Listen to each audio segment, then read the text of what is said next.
In the Oklahoma newsroom, this is an OSU update. I'm Jenny Carlson here with Kyle Fredrickson. Kyle, this week starts the NFL Draft Combine, a chance for invited players to show NFL teams what they're made of, both on and off the field. Wednesday kind of is the, I guess it's the official start, but you won't see any on-field action until Friday.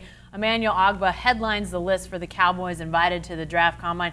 What does he have to gain by his participation over these next few days? He's got a lot to gain, because when we look at Ogbah as a first-round draft pick, as a guy that we expected to be kind of, in this conversation with the Combine coming up, he's in a crowded group of very talented defensive ends and guys with kind of varied skill sets. Ogbah, he's not known as a very violent pass rusher, a guy who's overly physical.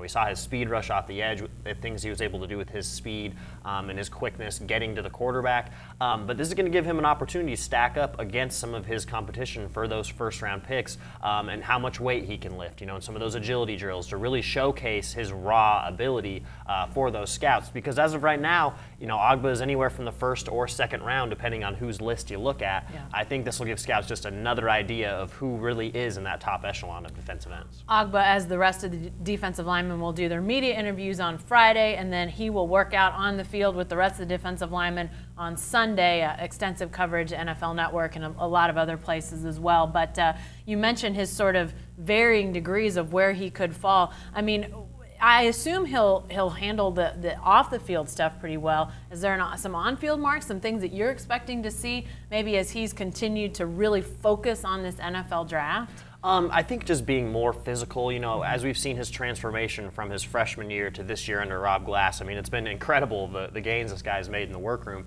But I think when you're talking about the NFL going up against some of these elite offensive linemen, I mean, even in the Sugar Bowl against Laramie Tunsil, he didn't really thrive. I don't think Ogbah had a sack, and that's a guy who could be the #1 pick, so top competition. But in the NFL, you're going against guys who are all that level. So I think becoming more physical, being more violent with his hands, things like that are what's really going to help him.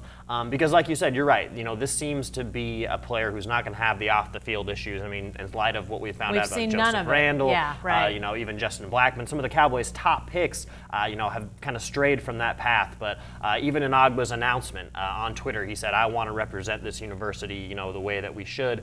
And he'll have the chance to prove it, starting with some of those interviews this week. All right, thanks, Kyle. Be sure to stay with the best coverage team anywhere at newsok.com and every day in the Oklahoman.